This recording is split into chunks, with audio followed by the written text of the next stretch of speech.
Geof, thanks for coming on. The first question we always start with is, what is the one piece of advice that you would give to blokes to be 1% better every day? Yeah, well, when I was thinking about this, I was thinking something that I needed to go through a lot when I was younger was controlling the controllables. I guess as blokes, we quite often like to fix things. We like to, see a problem and try and solve it, and it's not always our reality. Can't always do that.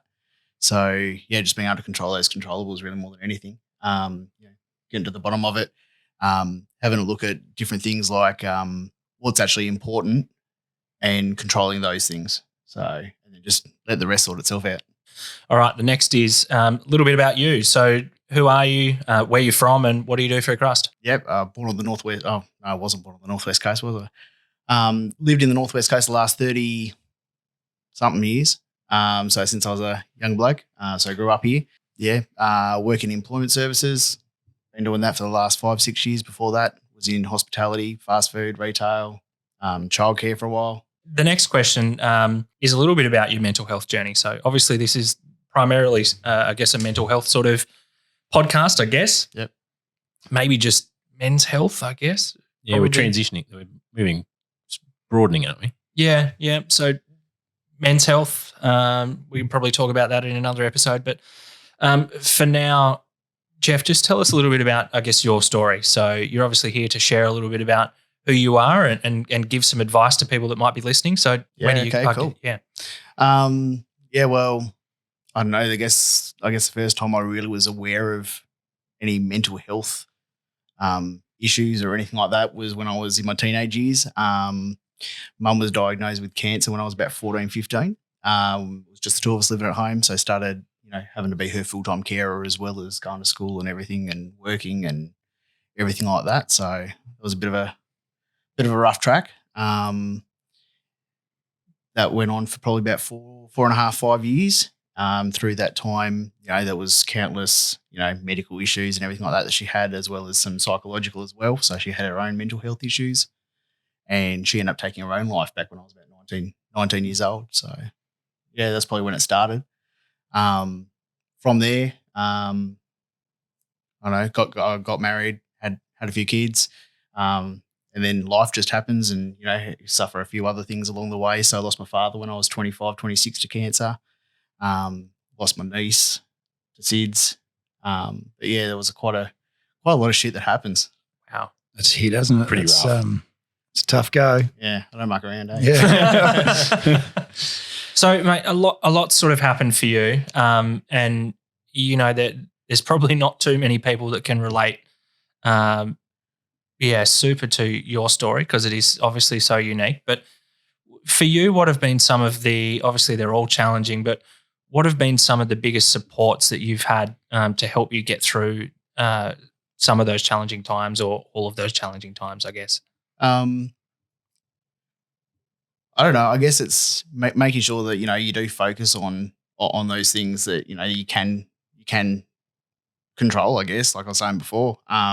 So I used to work and study, and whether I relied on other family around me to help pick me up when I was down, or friends, or anything like that. That's pretty much all I had. I had seen doctors and everything like that about my mental health, and was diagnosed with depression. They classed it as, I think it was recurring situational depression, they called it. So having to deal with that, and I was medicated, put on a couple of different medications, on trials and stuff like that, as well as having to see counsellors. And yeah, I've got nothing at the moment. I'm still trying to work through the toughness of it all. Like, it's just, I guess that's the thing. Like, it's no one goes through any story the same as anyone else, and that's that's just my journey. That's just where I've come from, and I guess it's about adversity and what you overcome in that time, and you come out on top in the end, and still here and having a couple of beers, and it's all good. Yeah, it's kind of like what Aaron said. That a lot of people might not be able to super relate, but there's pieces. I don't think anyone can super relate to anyone's story. I think there's pieces that you like. We've lost dads. There's bits and pieces that we can sort of relate to, but. Did you go down any bad paths? Like, did you find after anything particular, like, oh, geez, I probably shouldn't have turned to grog there, or did you get on the fitness train real hard? And a lot of people tend to do that sort of thing, or they just find one thing they just focus on real hard to help recover. The fitness side of things was never my thing. Put it that way, mate. I'm with you there. Yeah, but never been my thing. But look, I guess after Mum passed away and everything like that, it wasn't long after that I met my wife at the time too. So got married and had a few kids. I was quite young at the time as well, and I guess that helped me through it as well. But in saying that, during our marriage, it was pretty, had its tough times as well. That's when Dad passed away while we were married, and I had been diagnosed with depression during that time. Well, relapsed from my depression, I guess, during that time. And I guess that's the thing too. You've got to be aware that does happen, and then be aware of your triggers from that. So, when I was married and Dad died, that was a breaking point for me. So you mentioned that you have kids, Yep. And to segue a little bit, we usually try to ask people, like, if they do talk about having kids, and to steal this from the Hamish Blake podcast, how are the dad's dad? What are your dad's stats? How many kids? Yep. What age? All right, so I've got a stepdaughter, 21 years old. I've got a son who is 13, daughter who is 10, and daughter that's 9. Talk to us a little bit about, so one, raising kids, but two, I guess maybe some of the challenges of raising kids while you're also going through all that kind of stuff yourself, because obviously they would have been there at that point. Yep. And yeah, that was obviously quite challenging. So talk to us a little bit about that. I guess raising kids is it's got its ups and downs. It's a roller coaster for everyone, I think. It's never going to be a walk in the park for anyone. But it's one of the best things I've ever done, is having kids. So really, really rewarding. But in saying that, when I was going through the depression and everything, that kind of sucked. So when I had that first relapse, probably was just before Dad passed away. So my daughter Lexi had just been born, so she's my 10-year-old now. And that was hard. Just wanted to kind of shut off from, life, and was kind of a bit dead inside, and, don't want to go to family events, don't want to do anything with the family, don't want to leave the house. Yeah, it was pretty shit. How do you find that now? Now, look, my wife and I, we're really good friends now, but we separated quite a few years ago, probably 8 years ago now. And during that, from when we separated, I was still suffering depression quite a bit, and did so for a few years. So really struggled for the first couple of years. But now, things probably couldn't be better than what they are now. What are you doing now for sort of your mental health, and where are you at in life now as far as like emotionally and sort of all the rest of it? So Geof, now, I guess one of the things that I was really battling with too was a bit of my identity as well. So about 18 months after I separated from my wife, I came out as gay. So that was a bit of a turning point and probably a bit of a load off the shoulders, because she was weighing pretty heavy on me. But no, from there, Geof now, he's just kicking goals now, which is really good. One of the things I did notice, started to have a relapse a couple of years ago, back in my depression again, and I was able to go to the doctor and, just spoke to the doc and said, "Hey mate, look, I know that this is what's happening. And these are the measures I want to take. I didn't want to go down the medication path, anything like that." And he was really happy to support me because I was able to recognize what I needed to get through it. So, if you don't mind me asking, can you talk to us a little bit about through that transition period between, obviously having a wife and kids, and then coming out as a gay man? Obviously the identity sort of challenges there, and the depression. Are you happy to talk a little bit about that? Because I think there's probably a lot of men and women out there that are going through some similar challenges, and to hear from someone that's been there and done that. I don't know, powerful. really. Like, it had its, the transition phase, I guess, like, coming from, being, seen as a heterosexual bloke, and then moving towards, me actually admitting it to myself, probably more than anything, was probably the biggest thing. I think I was just in denial for a long time. Apparently my family knew long before I did.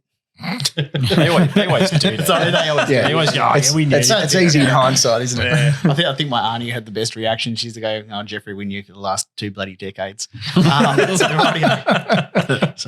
yeah, Yeah, and advice for younger guys and girls that are going through that sort of now. it's your journey. Like, don't let anyone else dictate how you need to get through it. Whether you need to come out, whether you don't need to come out. It's your own choice, and you do it at your own pace. It's your own story.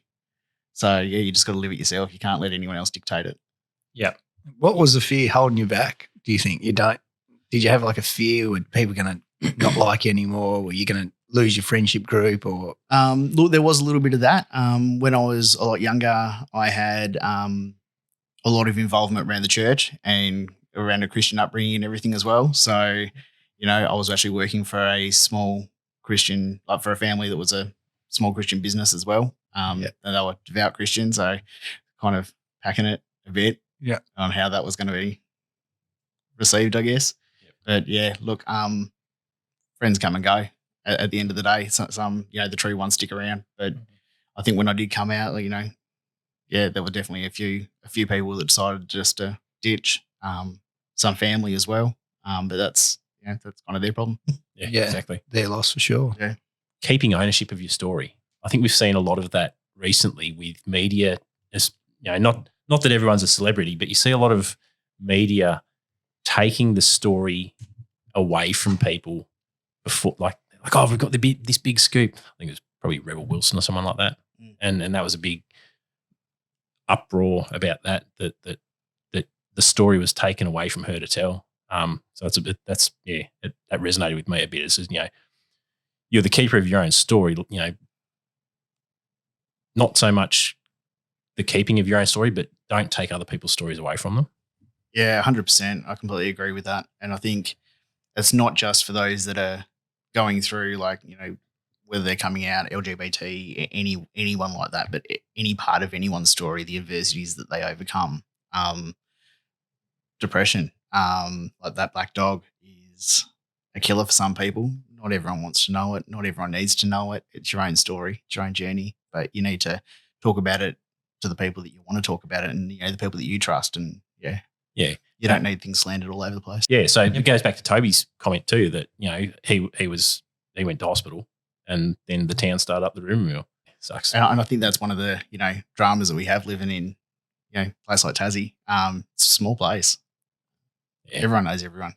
Yep. So, there's not much other news if they don't talk about it. That's really, right. So they just do it. How do you shut them off? The rumours when you did, if they did ever appear, do you have a coping mechanism for them? Like, I don't know. There were probably more rumours before I came out, I guess. And it was just. Did any of your close friends approach you about it beforehand? Yeah. Ended up before I actually came out. Publicly, I'd come out to a few close-knit friends that, they were okay with it. My godparents over in Victoria as well. And and just having that chat with them, just let them know where I stand, where I am, who I am, I think was the... If you don't mind, sort of to segue away from sort of that sort of topic and probably dive more into your mental health sort of state. So I know you mentioned that you were sort of diagnosed with depression. Yep. How is that sort of sitting now? I think the big thing is awareness and self-awareness. So I think now where I'm at is pretty darn good, probably the best I've ever been because of that awareness. As I was saying last time I went to the doctor, when I had a relapse, I just said to them, I want to, go down this path. I would like to get a mental health plan going so I could go talk to someone. But also I need to look after myself because when you're talking about mental health and mental illness, you also got to have mental fitness. It's no different to, you want to be. Talk to us a little bit. What's mental fitness to you? So mental fitness to me, just taking care of yourself, and it comes back down to bit of exercise, diet, sleep, just those healthy routines. So a lot of those physical sort of the same things that you do to look after your physical health for your mental health. 100%. And just getting some of those things on track have a huge effect on your mental health and mental well-being. You were talking a little bit about building your mental fitness, and before I then sort of stopped you in your wake, what was sort of the next steps that you've sort of done or taken to help with your mental health where it is today? I guess it's no different. Like you go to the doctor for a checkup, you kind of got to give yourself a bit of a mental health checkup every now and then. Just check in, see how you're going, and just reflect on yourself and what you're doing. Are you doing all the right things? And kind of sit where you're at. I think a little bit of reflection, it doesn't hurt every now and then, even whether it's just brain dump and you write things down, or whether you go for a walk, whatever it be. But you just try and think about, okay, where am I at the moment? And I think that's the main thing. Yeah, no, 100%. So the other thing that you mentioned as well, and probably something that's worthwhile explaining to people, how does the process look for getting in touch with a GP and actually having a mental health plan sort of created? So I guess I'm pretty lucky in the sense that I've been seeing the doctor that I see now for the last, however many years now. So he kind of knows my story a bit. So for me, it's literally just making that appointment. I ask for a longer appointment than usual. So usually appointment, I think, is about 15, 20 minutes. So asked for one to go for about half hour or so. They booked me in and ended up going in there and having a chat to him and just let him know where I was at. And because I'd been down this road before, I kind of knew the triggers. I knew where I was at. I knew what I needed. I guess if I go back a little bit, the time before that, I was put onto medications, and those medications didn't help my mental health, but they actually helped me slow down and realize what I needed to do to get better, and then just keep those things in track. So it's like, okay, cool. I need to speak to someone now. So I got that mental health plan with the doctor and ended up booking in, getting a referral through to a psychologist. And obviously having that experience multiple times over, you know the situation and the feelings and the feelings where you need to rip the handbrake on and say, nah, time for a check, time to go in and get something planned in. Was it first time going there to the doctor, like nerve-wracking in a way to seek that mental health support? Yes and no. As I was saying before, everyone's story is a bit unique and everything like that. The first time was only a few weeks after my mum passed away. So I knew that something wasn't right. I wasn't sleeping properly or anything like that. So I went to the doctor and asked for some sleeping tablets. I guess credit to the doctor. He said, no, I want to know a bit more about what's going on. So I think a lot of doctors don't do that sometimes. So he goes, no, I'm not just giving you some pills. Like, let's see what's going on a little bit, dive a little bit deeper, I guess. Worked my way through that, put on some medication. Didn't help. Went back, got some new medication. It's obviously a really challenging thing to sort of go through. But with that mental health plan, like once you've finished at the doctor and you caught up with a psychologist after that, do you might how does that sort of process? How does it look? I guess here in Tassie, we're really unfortunate. Like waiting lists to get into psychologist at the moment are insane. So I had about a 3 to 4 month waiting list, which kind of sucked. So at the time, it was trying to find other measures, making sure I was getting on top of my sleep, diet, and exercise before I went and saw someone, because that was what I could do. Yeah. Other than that, just relying on chatting to other people around me in my networks. Yeah. Yeah. No, support networks are really important, and we spoke to Toby about that in the last sort of podcast. We were chatting with him about his support networks and how he had a close group of people around him, which have been of huge help to him. One of the last questions that I sort of ask people when we're on the pod is around some advice that you would give to your past self. So what advice would you give to 20-year-old Geof, and what advice would you give to 30-year-old Geof? It's probably the same advice no matter what age I was. A lot of the time we overthink things, and I think that can be a bit of a killer. Sometimes we can catastrophize things and just make things out to be worse than what they're actually going to be. And I guess it's just keeping in mind, I guess the nugget of wisdom, if you want to take it away, would be that thoughts aren't fact. Whatever your thoughts are, it's not going to be what's actually happening, or it's not the reality of the situation. That it is something that can be worked through, and just nut it out from there. No, thanks very much, mate. Really good point. And look, if anyone listening to this podcast or watching it on any of the various platforms that we have it shared on, have any sort of negative emotions or feelings sort of come up from that and they want to have a chat with someone, I suggest calling Lifeline on 13 11 14 or reach out to your local GP. As Geof mentioned, getting that sort of mental health plan underway is obviously a good start. And just like Toby, Geof mentioned about checking in on yourself. So thanks very much, everyone. I think that's pretty much it from us. Thanks, Geof. Cheers. All good. Thanks, Geoff.